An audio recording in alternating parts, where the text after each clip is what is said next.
biology classes. In this video, we shall discuss something about eukaryotic cell. As the name says, eukaryota indicates that the cell having true nucleus. That means there is the proper nuclear membrane surrounding the genetic material. So it may be plant cell, animal cell, algal cell or fungal cell. All these cells will have true nucleus in them. Okay, and therefore the name is given as eukaryotic cell. So let us look upon in detail about all the components that are present in this cell. The organelles that are present in animal cells are nucleus, endoplasmic reticulum, lysosome, centrosome or centrioles, Golgi apparatus, ribosomes and mitochondria. And all these organelles are present in the fluid matrix called as cytoplasm. When we speak about plant cell, the various components are endoplasmic reticulum, nucleus, mitochondria, ribosomes, Golgi complex, same as that of animal cell. But since plants can photosynthesize, they also have an organelle called as chloroplast, which is absent in animal cell. Also, the vacuole, large central vacuole is seen in plant cell. As we see animal cell and plant cell, there is a unique feature that makes both the cells different from each other, and that is the presence of cell wall in the plant cell.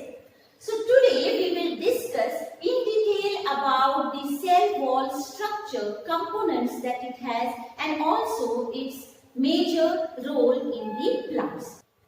So the cell wall is very rigid, semi-transparent in nature, and it is located outside the plasma membrane. So it acts as a protective covering for the plant cell. It is said to be that these cell walls are formed from non-living secretion of protoplasm. What is protoplasm? It is the cytoplasm along with all the organelles called as protoplasm. So non-living secretion of this protoplasm will form the cell wall. But it is metabolically active and it is capable of growth. The cell wall was first identified by Robert Hooke in the cork slices which he had observed under the microscope which he had designed. So there are different composition based on the type of organism. For example, in bacteria and fungi, the cell wall is composed of proteins and non-cellular carbohydrates. Whereas in algae, it is made up of cellulose, galactans, mannans, minerals such as calcium carbonate is also present in the cell wall. Whereas in plants, it is made up of cellulose, hemicellulose, pectin, proteins, and also in some of the cells there is the presence of lignin, suberin, minerals, waxes, tannins, resins, gums, etc. It depends on what type of cells and what it may secrete, okay, based on their role. The structure of cell wall comprised of three layers: middle lamella, primary wall and secondary wall. Middle lamella is located at the center of two cells. Okay, this is one cell, this is the other cell. The white line is the middle lamella,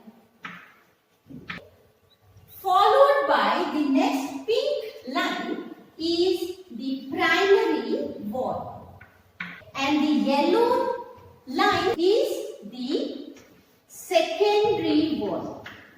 So we can see here the white line, okay, is the middle lamella.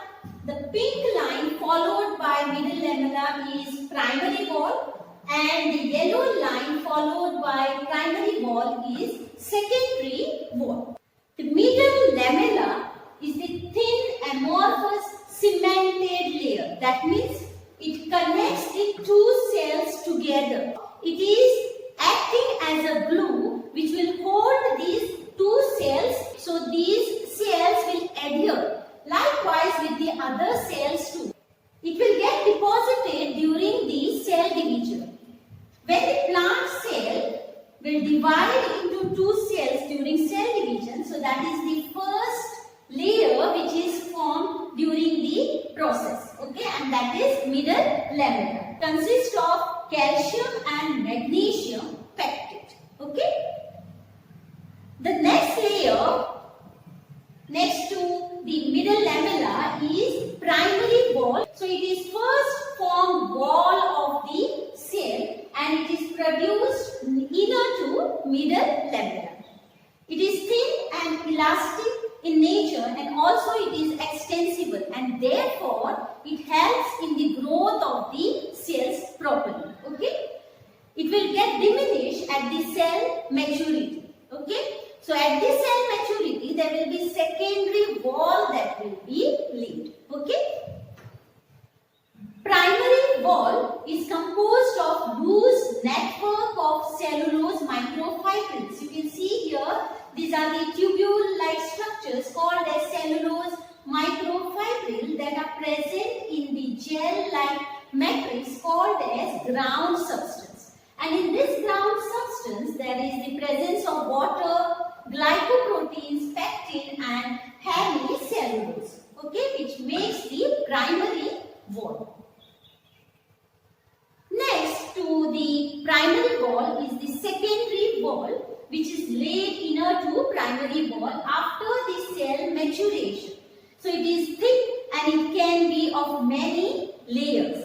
We can see in this figure, this is the middle lamella followed by primary wall and many layered secondary wall, and therefore it will be thicker, okay, compared to primary wall or middle lamella.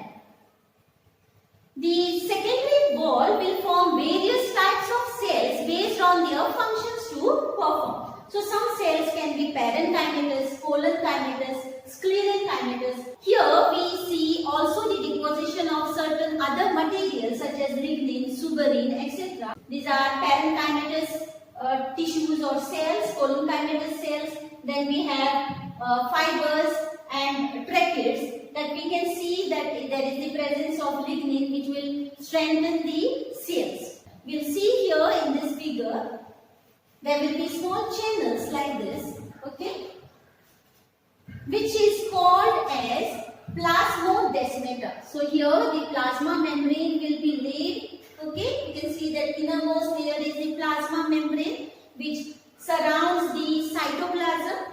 So the plasma membrane will be laid and it will form a channel between the adjacent cells, and these channels are called as plasmodesmata.